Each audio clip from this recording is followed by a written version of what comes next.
కాబోయే ఎంపీ అయినటువంటి చామల కింబర్రాజు గారికి, అదే రకంగా ఎమ్మెల్సీ అభ్యర్థి మన ఈ 10 సంవత్సరాల పాటు టీఆర్ఎస్ ప్రభుత్వాన్ని ఏ రకంగా చేస్తున్నటువంటి మోసాలన్నింటినీ కూడా ఎండగడుతూ యూనిస్ ద్వారా మొత్తం యావత్ తెలంగాణ ప్రజలకి చైతన్యపరిచి మొన్న జరిగినటువంటి ఎమ్మెల్సీ ఎన్నికల్లో మొదటి ప్రాధాన్యత ఓటు 83,000 సాధించి మొన్న గెలిచినటువంటి పల్లా రాజేశ్వరరెడ్డికి ముచ్చంబేలు పట్టించినటువంటి అన్న తీన్మార్ మల్లన్న గారికి ఖచ్చితంగా ఈ ఎన్నికలలో ఖచ్చితంగా గెలుస్తాడు. ఇండిపెండెంట్ గానే 83,000 ఓట్లు మొదటి ప్రాధాన్యత సాధించినటువంటి అతను. కాబట్టి ఈసారి మన కాంగ్రెస్ పార్టీ యొక్క అండ ఉన్నది అన్న నేను చెప్తున్నాను. సూర్యాపేట జిల్లా లెక్చరర్ ఫోరం ప్రధాన కార్యదర్శిని. ఖచ్చితంగా మేమందరం కలిసి మీ భారీ మెజారిటీ కృషి చేస్తామని చెప్పి ఈ వేదిక ద్వారా మిమ్మల్ని అందరం మీకు నేను విజ్ఞప్తి చేస్తా ఉన్నాను. ప్రధానంగా ప్రైవేట్ స్కూల్ ఉన్నటువంటి లెక్చరర్స్ కానివ్వండి, కళాశాల ఉన్నటువంటి లెక్చరర్స్ కానివ్వండి, వివిధ ఆఫీసులలో ఉండబడినటువంటి అందరూ కూడా ఖచ్చితంగా మీకు సహకరిస్తారని చెప్పి నేను ఈ వేదిక ద్వారా మనస్ఫూర్తిగా చెప్తా ఉన్నాను. అన్న నేను చెప్తా ఉన్నాను, ఇప్పుడు పార్టీ బలం ఉన్నది. ఇండివిజువల్ గా మీకు కూడా ఒక 50-60% ఓట్ బ్యాంక్ ఉన్నది. కాబట్టి ఖచ్చితంగా ఎన్నికలలో మనం గెలుస్తాము. కానీ అట్టని మాత్రం నిమర్పాటుగా ఉండొద్దు. ఈ గ్రాడ్యుయేట్ ఎలక్షన్లు గ్రాడ్యుయేట్స్ కాబట్టి వాళ్ళు ఆలోచన చేస్తారు. కాబట్టి ఈ స్టేజ్ ముందు ఉన్నటువంటి ప్రతి కార్యకర్త, ప్రతి గ్రామ శాఖ నుండి మొదలుకొని మండల శాఖ అధ్యక్షుల వరకు మీ పిల్లలందరూ కూడా గ్రాడ్యుయేట్ చేస్తున్నారు. కాబట్టి మీరు ఒక్కసారి చెప్పండి. ఇంతవరకు నేను చెప్తాను, కపలవాయి గారు గెలిచారు, అదే రకంగా పల్లా గెలిచారు. కానీ ఏ ఒక్కరు కూడా గ్రాడ్యుయేట్ గురించి ఏ ఒక్కరు కూడా వాళ్ళు శాసన మండలిలో ప్రశ్నించలేదు. మన అన్న ఖచ్చితంగా ప్రశ్నిస్తారు.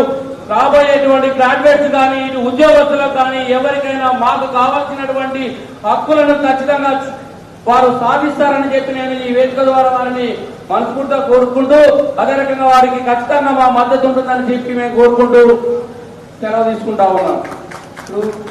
Most retired HM senior Congress నాయకులు అభిషేక్ అవిలమల్ గారు ఎక్కడున్న వారు వేదికకు రావాల్సిన కోరుతూ, అదేవిధంగా ఎన్ఎస్ఎస్ జిల్లా ప్రధాన కార్యదర్శి పూజా ఎల్ఎస్ గారు వేదిక పరిచయం కావాల్సిన ఆహ్వానిస్తా ఉన్నాం.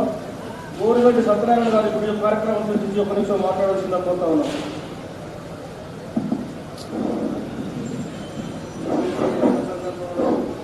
సభాధ్యక్షులు పెద్దలు, మన యొక్క ప్రాంత ఎమ్మెల్యే గారు మందల సామేల్ గారికి, అదేవిధంగా రేపు గెలవబోయేటువంటి అభ్యర్థి మన కాంగ్రెస్ పార్టీ అభ్యర్థి శ్యామల కిరణ్ కుమార్ రెడ్డి గారు, అదేవిధంగా ఈనాడు వేదిక మీద ఉన్నటువంటి మన యొక్క ఎమ్మెల్సీ అభ్యర్థి తీన్మార్ మల్లన్న గారు, వేదిక మీద ఉన్నటువంటి వివిధ మండలాల అధ్యక్షులు, అదేవిధంగా వివిధ బాధ్యతలు ఉన్న కాంగ్రెస్ కార్యకర్తలు, ముందున్నటువంటి కాంగ్రెస్ నాయకులు, అదేవిధంగా మీడియా మిత్రులు పేరు పేరున అందరికీ నమస్కారం తెలియజేస్తా ఉన్నాను.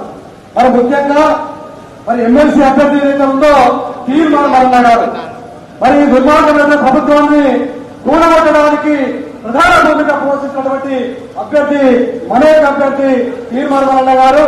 మరి వారు ఏ విధంగా ప్రశ్నించారు, ఏ విధంగా ప్రశ్నలు సమస్యల మీద ప్రభుత్వాన్ని నిలదీసే ఏదైతే ఉందో మనం చూసాం. మరి అటువంటి అభ్యర్థి శాసన మండలిలో ఉండడం అనేది ప్రధానమైన అవసరంగా భావిస్తా ఉన్నాము. అదేవిధంగా మన కాంగ్రెస్ పార్టీ ఏదైతే ఉందో ఒక మంచి నాయకుడిని శాసన మండలి పంపడానికి ఇవాళ సాధించింది అంటే ఎంతో ధన్యవాదాలుగా నా సందర్భాన్ని తెలియజేస్తా ఉన్నాను. అటువంటి అభ్యర్థి గెలవడం అనేది చాలా అవసరం. ఎందుకంటే ఈనాటి సమాజంలో జరిగిన అన్యాయాలు ఏమిటన్నాయో వాటిని అడగడం అనేది అందరి వల్ల కాదని వాస్తవం. అదేవిధంగా వారిని గెలిపించుకోవాల్సిన ప్రధాన బాధ్యత మనందరి మీద ఉంది. వారిని గెలిపించినట్టయితే నీళ్లు నిధులలో నియామకాలు ఏవైతున్నాయో నియామకాల విషయంలో వారు ప్రత్యేకంగా కొట్టాల్సి జరుగుతుందనేది వాస్తవం.